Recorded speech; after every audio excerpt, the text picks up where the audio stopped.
Wednesday, you have your last test. And of course, next Monday, y'all can turn in your final project. There's literally no pressure, 4 people have already turned theirs in. I know, yeah. It's like, I'm like, wow, cool. There should be a button on Brightspace for you to do that. So today, going through some stuff. And of course, some of this I wrote it down for you just because I was feeling generous. Other things you kind of have to do on your own. So I did popular sovereignty for you, which basically just means that the people get to decide. All right. Free labor. In this case, basically that everybody gets the opportunity to work and make money. So basically, people who are in favor of free labor back then were against slavery because slavery, undercuts your ability to work. All right. Nationalism. It was on the first slide. Sorry. Where? Oh, yeah. Nationalism. Okay. In this case, if you haven't written it down, all right, that basically people, nations should have a state of their own, okay? Or another word for state is country. And of course, we get to it a little bit later on, but if you want to include it here, people with if you want to add it, people with a common language, people with a common culture, people with a common history, in some cases even people with a common religion, okay? They should be their own country. There's no need for them to be separated by borders or, whatever, okay? All right, then, once again, just because we kind of needed to jump ahead here, all right? When it came to the Revolutionary War, okay, why does Britain increase taxes?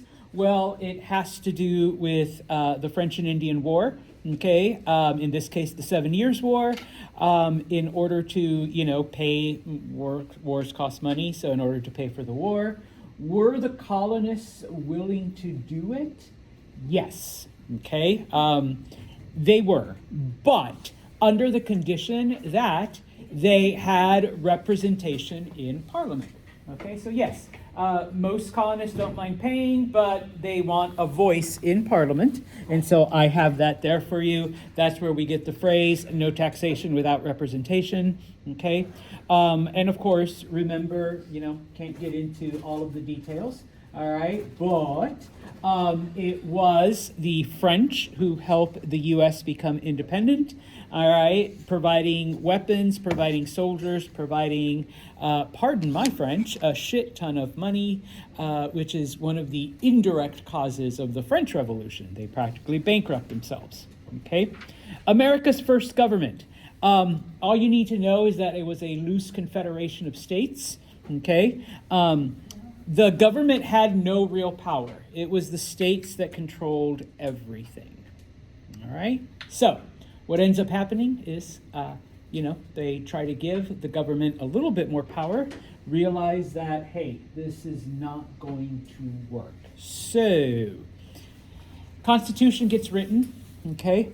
How was it received? How did people react to it? Okay? It was controversial. People had to be convinced. Some people thought it gave the government way too much power. All right, you're going to become tyrants. We're going to be back in the same situation that we were under the king. Okay, eventually, people do come to accept it. But what did those people demand? Bill of Rights. The Bill of Rights. Yes, a Bill of Rights. So, and I think it's right there. Okay, so. Any one of those reasons, okay, it was controversial. People thought it gave the government too much power. People thought it would lead us to tyranny, okay? And then, of course, in order to guarantee its approval, they had to provide a Bill of Rights. All right? jumping on to the French then. How does the American Revolution indirectly lead to the French Revolution? Well, I already mentioned, okay, all of the money that the French gave to help the Americans become independent, okay? And of course, what is the easiest, quickest, most convenient way for a government to raise money? Taxes, okay? Now, when it comes to the Estates General, and I apologize, I guess I should have given you just a little bit more room. You should be able to break it down. It was 3 groups, okay? First estate was the church, second estate was the nobles, third estate, everybody else, okay? And of course, who paid all the taxes? The poor people. Yeah, the third estate paid all the taxes. Okay? So, of course, when the king tries to raise taxes, all right, the priests don't want to pay, the nobles don't want to pay, okay? And so the third estate ends up paying everything. And, I mean, we love taxes, right? We just can't wait to get taxed some more. All right, I know I'm going down to HR after this class and asking them to take even more taxes out of my paycheck. All right, yeah, Bailey's like, send it to me, all right? Don't send it to the government, type of thing. So, all right, this, of course, leads to a revolution. This leads to rebellion. This leads to uprising because the people are, it's like, shit, our taxes just like quadrupled at a moment's notice. And of course, the people that had the most money and capability of paying it are the ones that are paying 0. If it sounds familiar, history is just a repetition, all right, of stuff, okay? Now, I can't get into all of the French Revolution, but you should know what the Reign of Terror was, okay?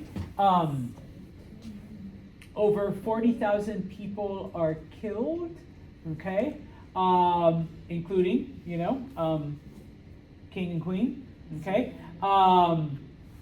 Basically, anyone who disagrees with the Republic, the First French Republic, is executed, okay?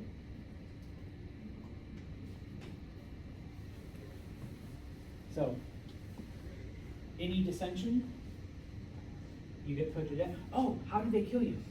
Guillotine. Guillotine, yeah. You don't have to spell guillotine correctly. I mean, as long as there's a G in there. Okay, good. All right, my French is horrible. All right, so guillotine, okay, and, over 40,000 people. Who was the last person killed? The guy who started Yeah, good old Robespierre.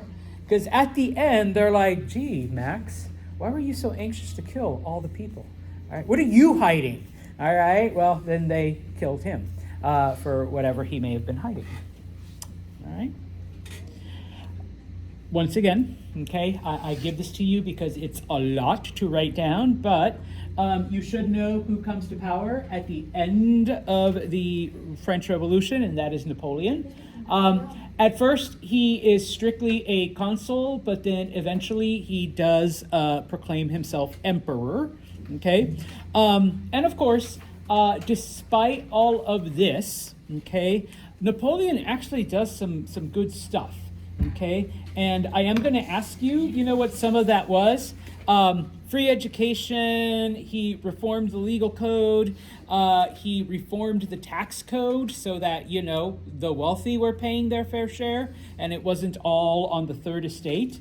When it came to advancement and social mobility, it was based on merit and not birth, okay?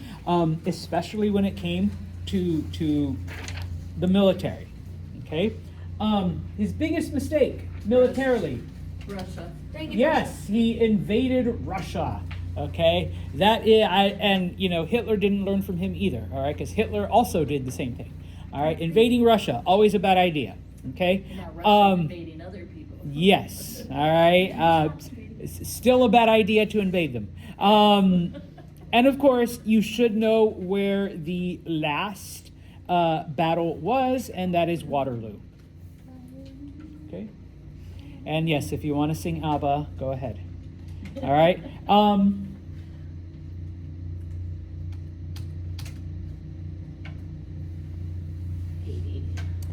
You should be able to discuss a little bit about Haiti before the revolution.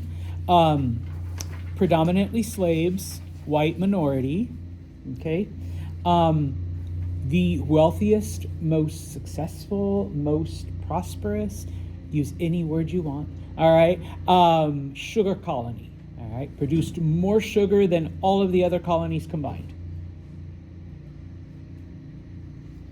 So, black majority, slave, okay, majority. White minority who ruled the island, controlled everything, okay? And of course, you know, the most successful, the wealthiest, the most prosperous of all of the sugar colonies.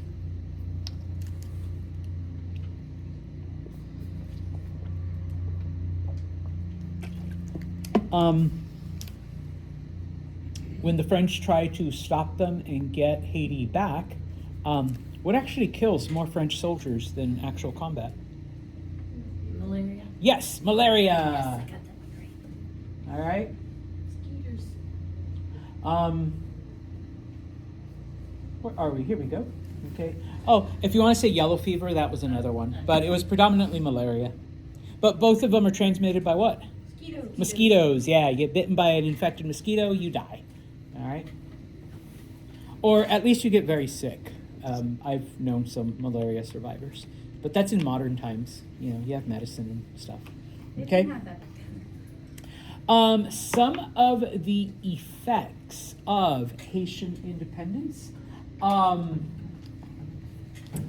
not good. Okay, people were scared.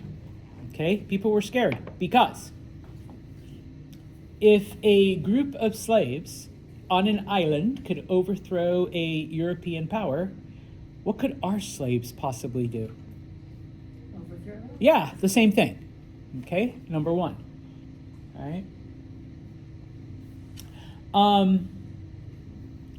It does inspire many other Latin American countries to seek their independence because, and once again, no offense, all right, remember that Sorry. in the Spanish system, Africans, slaves, were seen at the bottom of the social status. So if people at the bottom could overthrow a European power, what about us? We're like better than them. We're like up here and they're down here. Okay? And then the last one that you could put is actually kind of a good thing. Gosh, should we really be kidnapping these people and bringing them over as slaves? I mean, it's like, It's kind of our own fault. I mean, like, wow, you know, like if they're able to learn and defeat us in battle and overcome all this hardship, yeah, maybe we really shouldn't be, you know, doing that anymore. Okay? So stop slavery. Yeah, or at least it made people question the you know, the whole practice. Go down. Okay. Okay, I gave you some of the answers here. And I know for a fact there's going to be two, and they're going to be multiple choice. The two men who were most responsible for independence in South America. If you just remember the last names, that's fine. Otherwise, Simón Bolívar and José de San Martín. Okay. This is a personal thing for me because Mexican Independence Day is not tomorrow, all right? So enjoy your crunchy tacos and your margarita. It's Cinco de Mayo. That's not Mexican Independence Day. That's a made-up, Americanized holiday. It's like the Mexican St. Patrick's Day. September 16th is the actual, all right? And I think one of the wrong answers is 5th of May. So I know there's at least one of you is going to put it because you're not listening to me right now. But you know, it is September 16th. Okay? In this case, and I kind of, you know, Here's the Mexico part. I'm sorry, I had like a brain fart. When it comes to Brazil, and I know I'm skipping over Simon there. When it comes to Brazil, okay, it was because I do ask you, which was the most stable of all of the South American countries? Brazil, okay? Yeah. Okay. Simon Bolivar's goal for South America, okay? In this case, okay, he wanted to make one giant country. He wanted people to give up their he wanted to be like the United States because, you know, each state, if you recall, was like a separate entity. And before the Constitution, there was a distinct risk of there being 13 different little countries up and down the coast. Okay? Well, Bolivar wanted the same thing. He wanted all the countries to unite. Okay? He was only partially successful. All right? He got, you know, Peru, Bolivia, Venezuela, Colombia, and Ecuador together. And for a while it was known as Gran Colombia. All right? But eventually they broke apart. All right? They didn't last very long. All right? Moving on from South America. Okay? And this, I only gave you part of the answer. Basically, you know, what led to the Industrial Revolution. Number one, money. All right, there was money available. People have moved away from the whole mercantilist ideology where wealth is limited. Okay, wealth is unlimited, so there's a lot of money to be had. Number one. Number two, they discover, coal and iron. Okay, and finally, okay, here we go. Technology. And this I left blank for you. Number one, steam engine. The invention of the steam engine. Okay.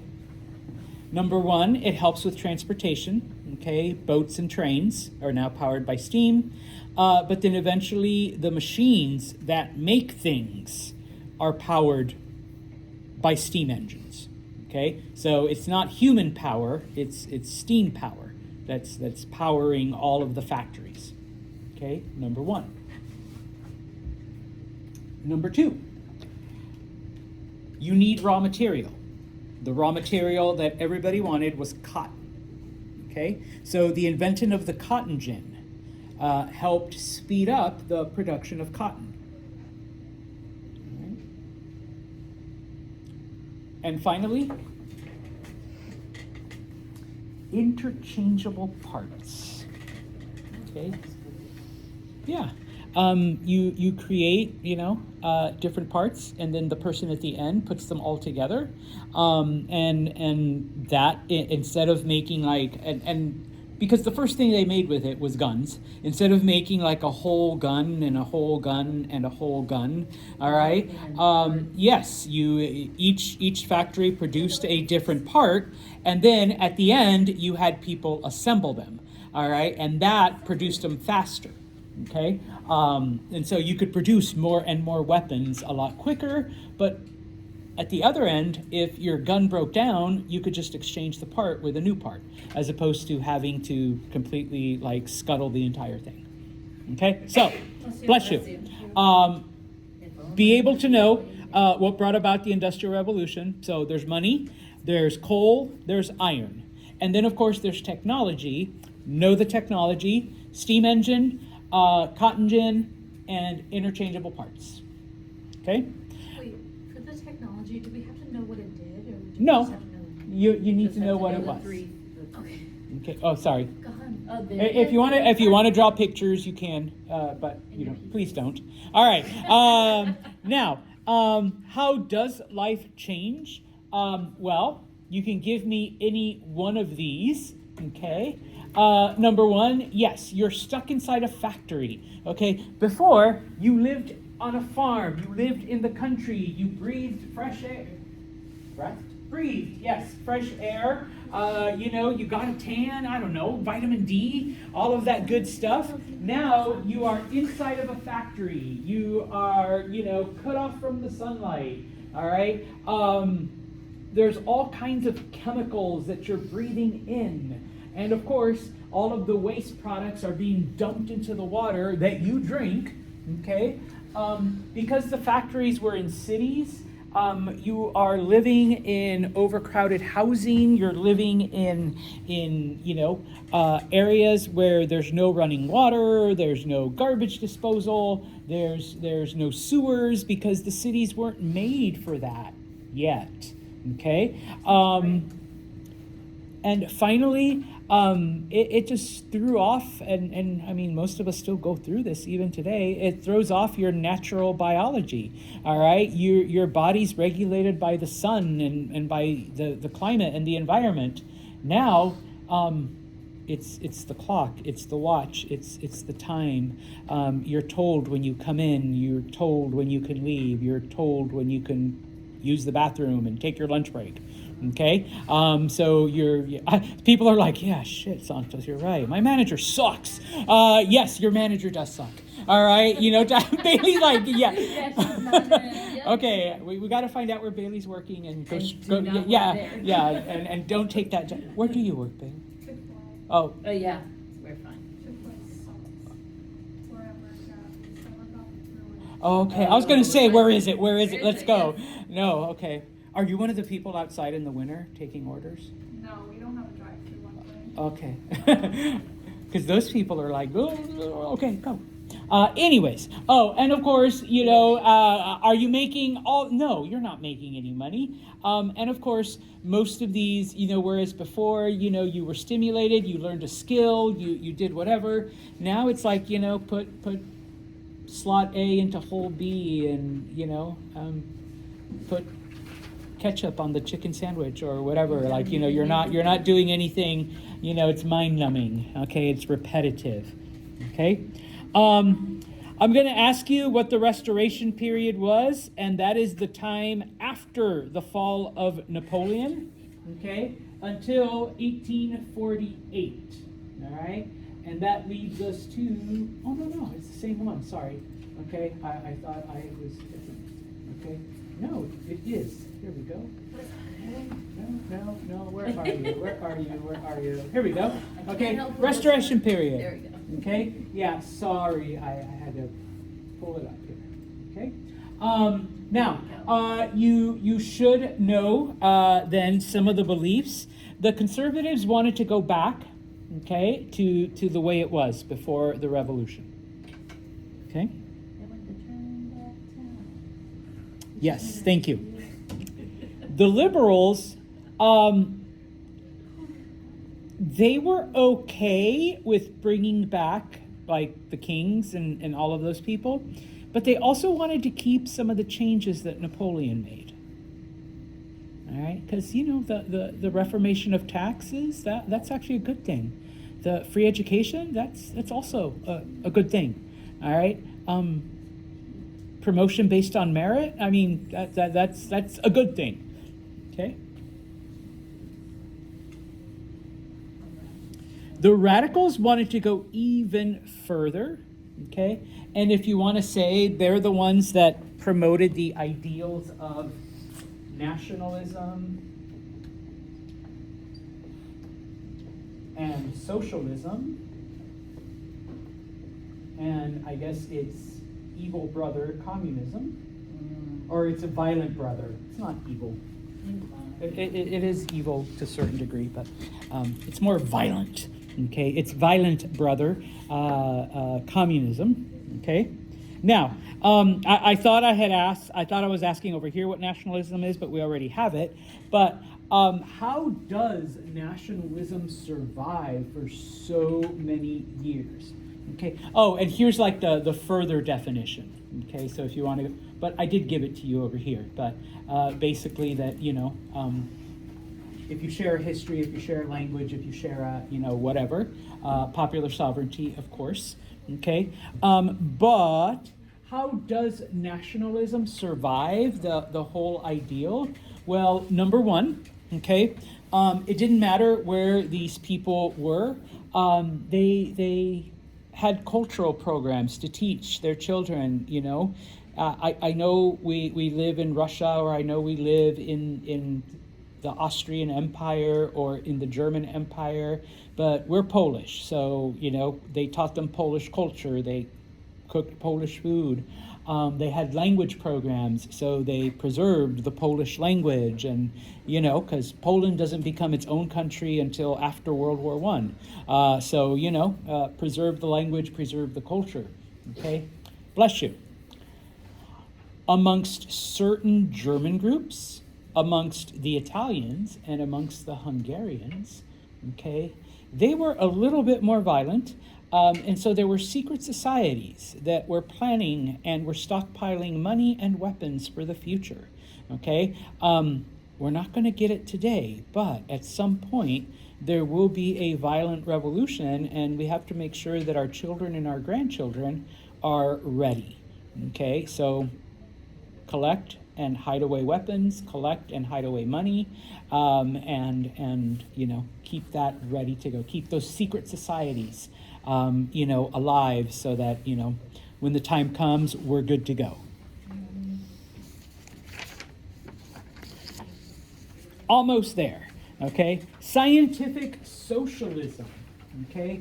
Remember that, and I'm only going to ask about this one. I'm sorry, I don't have time to do the whole utopianism and chartism and all of that other stuff, okay? But this one, scientific socialism, okay? The idea that history is just a series of class warfare, okay?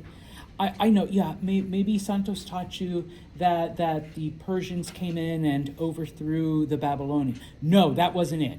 What happened is that there's the producers and there's the exploiters, and whenever the producers get tired of being exploited, they change the system. And so you get a new, you know, government, or you get a new order, okay?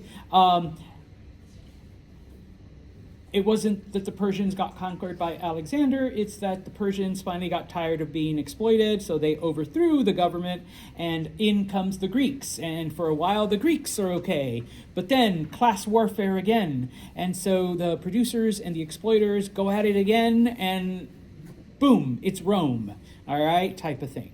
Okay, so that's been the way that it's been throughout history. It's been a class warfare, okay? The producers versus the exploiters. And now, with the advent of capitalism, now we're really going to see shit hit the fan, okay? Because instead of a new government, what we're going to have is the workers will take over. And they will own everything, and they'll be the ones who decide. It won't be, you know, a new upper class. It won't be a new Persian Empire or a new Roman Empire. It will be the workers. It will be a proletariat, all right? They'll be the ones calling the shots, all right? All right, so, why do the revolutions in why does Marx and Engels fail during the revolutions of 1848? Okay. They were nationalist uprisings. They weren't class uprisings. Marx and Engels thought that they could convince people, this is a workers' revolution, overthrow the capitalists, overthrow the exploiters. We're that close to the revolution of the proletariat. And people were like, we don't know what the fuck you're talking about. I want Germany for Germans, and I want, you know, a Hungary for Hungarians, and I want, you know, Italy for Italians. What's this shit about workers? So they were nationalist revolutions, not workers' revolutions. Did they even succeed as nationalist revolutions? No, they didn't. Nope. All right. Finally, the last part. Well, not the last part, but at least the last part of this chapter. You should know, before 1857, the East India Company basically ran India. Okay? You should know that a sepoy was either a Muslim or a Hindu soldier that was fighting for the British, okay? And finally, you should be familiar with the greased cartridge controversy. That, number one, the cartridges that the soldiers used were being, or that they used for their guns, were being dipped in either cow fat or pig fat, depending on if you were Hindu or Muslim. Hindus are not supposed to eat beef. Muslims are not supposed to eat pork. All right, so depending on your group, that was the story. Okay, why were the British doing this? So that you would defile yourself and be forced to convert to Christianity because you had no other choice. Okay, you had violated Hinduism, you had violated Islam, so now you had to become Christian. Okay, that was the plot. Okay, and of course, when the sepoys are ordered to, fire their guns or load their guns or whatever, no, we're not going to bite into these cartridges because that was the easiest way, to empty them. I once had a student ask me, why didn't they just use scissors or their knives? Because one, they didn't. I mean, they had knives, but they didn't have scissors. But number two, when you're in combat, yes, load your gun, boom. Okay, you're not gonna say, okay, there we go. All right, no, you're not. No, it was didn't they even do it so fast that they stomped it? Yeah, and there'd be they boom, didn't even boom, do boom, the your ramrod. rifle, and then there you go. Okay, type of thing. So no. So the easiest, quickest, most efficient way, you spit it off. Yep. Okay. So of course, they rebel. Okay. They rise up against the British. Okay. It starts off with the soldiers, but eventually the common people also join this rebellion. Okay. Now, the second part of this, why does it fail? No unity. They were local. Okay. Once people in a particular area were able to expel the British, they stopped. That was it. They're like, we won. It's like, well, no, we gotta they're over there too. And remember, it wasn't until the British forced them to come together that India was actually united. So to them, it was like, that's their problem. We got rid of the British here. All right, we're gonna help you over there. Okay, and so there was no unity. Okay, people only fought for their local area, and then once they drove the British out, I'm done. All right, our little, kingdom is free. Schmittyland can take care of itself. All right, they can, free themselves from British rule. All right, and of course, the British response, if you want to say brutal, if you want to say barbaric, if you want to say whatever, okay, they burnt down villages, they tied people to cannon and blew them up, they trod and quartered people, okay, they executed leaders, basically the British were very severe and harsh in their response.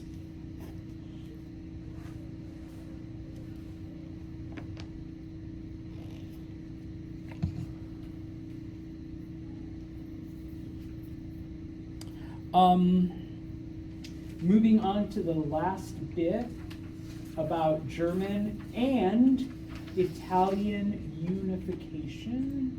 Where are you? No. Here we go. Okay. The only country that was kept out of German unification? Austria. Okay. I don't know why I put that first, but I wanted to make sure. Okay, you knew. I will tell you straight up, that one's a multiple choice question. So, I'll give you A, B, C, three German kingdoms, and of course, Austria. Okay. You should know the basics of how Italy became a country. Okay. It was led by Piedmont. Okay. Through negotiation, through alliances, and through conquest. Okay, Piedmont was able to bring all of the Italian states together. If you want to say, Italy was made up of kingdoms, republics, independent cities. All right, so Piedmont was able to bring all of those together. Okay, The only holdout was the Papal States, okay? We get Italy in 1861, okay, without Rome. We get Rome in 1871 without an area about the size of MV campus in the middle being the exception. And then it isn't until 1929 that there's finally a peace treaty signed between the Vatican, which is the modern incarnation of the Papal States, and Italy. Okay, but basically, okay. Oh, and of course, the Italian kingdom is a constitutional monarchy. Okay, where you do have a king, but you also have, you know, a legislature, and of course you have a prime minister. But if all you tell me is, you know, Piedmont led the unification, they conquered places, they negotiated with places, they created alliances. The only one they couldn't bring in was the Pope and his area. Okay.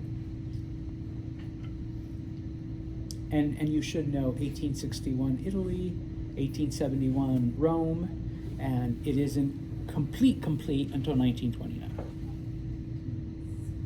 All right. You should know the basics of how Germany becomes a country. This one's a little bit more complicated. Okay.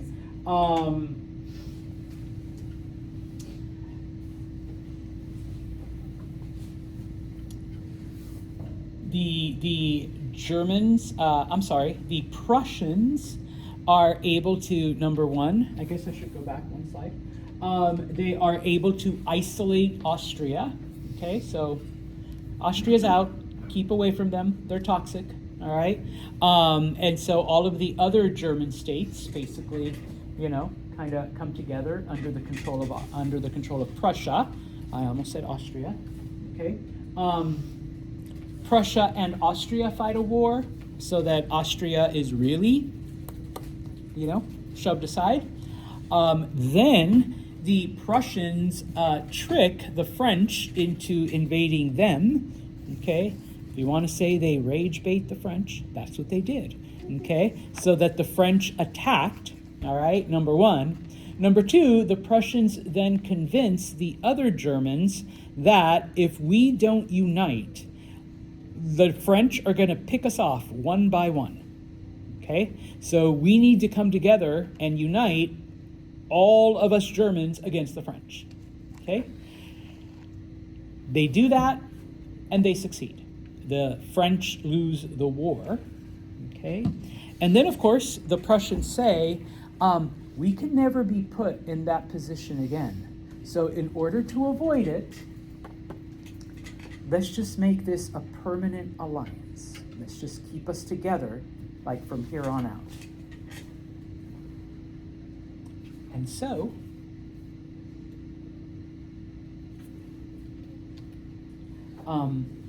the King of Prussia is declared Kaiser. Okay, Bismarck, who is the Prime Minister of Prussia, is declared Prime Minister of Germany. Okay. And while there is an assembly, while there is the Reichstag, Bismarck does everything the Kaiser approves or disapproves. All right. I am going to ask you to finish off, okay? Number one, because the Austrians lost their war against the Prussians, eventually they agree to share their power with the Hungarians, okay? When it comes to the last part, I do, and this one is a multiple choice question, okay? Oh, you know what? Sorry. Okay, I need to do here. You should know the two countries that were not taken by Europeans, okay? And that is Liberia and Ethiopia. Anyone remember why? They were Christian. They were the only two Christian ones. Okay? It's in your reading, and I know I skipped over it, but Japan, after the United States forces them to open, okay? What happens to the Japanese? in less than 50 years, they become an industrialized modern power. They go from being a feudal society to like technology, manufacturing, like all of that stuff. Take like seriously, less than 50 years. Boom. They're suddenly on par with other European countries.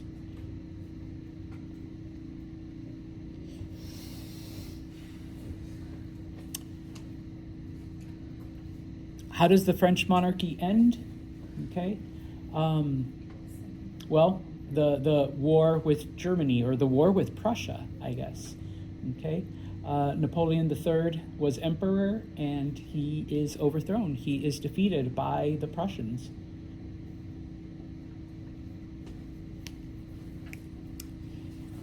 And then the last question, okay, that I will ask you has to do, once again, with the part about Africa. Where are you, Africa? What was the justification? Oops, sorry Japan, sorry China. No, where? Oh, no, no pans. All right, sorry, where did I put that? Here we go. What was the justification for Europeans going in and taking every part of Africa they could? They were bringing all of the good things. Yes, to the savages. they were bringing civilization. They were bringing technology. They were educating the savages.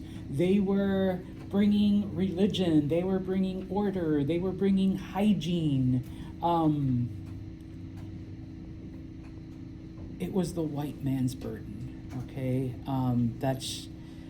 that's the only downside to being white, my brothers and sisters, is that it is our job to educate those poor, ignorant black and brown people. Okay, we need to teach them about modern times. We need to teach them how to read. We need to teach them to abandon their old gods and et cetera, et cetera. Okay, and of course, to pay us back for all of the good things that we're bringing them. Okay, so we're going to take your gold and your diamonds and your oil and your raw materials and all of that other stuff, because you know we deserve it after civilizing you, after civilizing you. I mean, naturally, right? Okay, so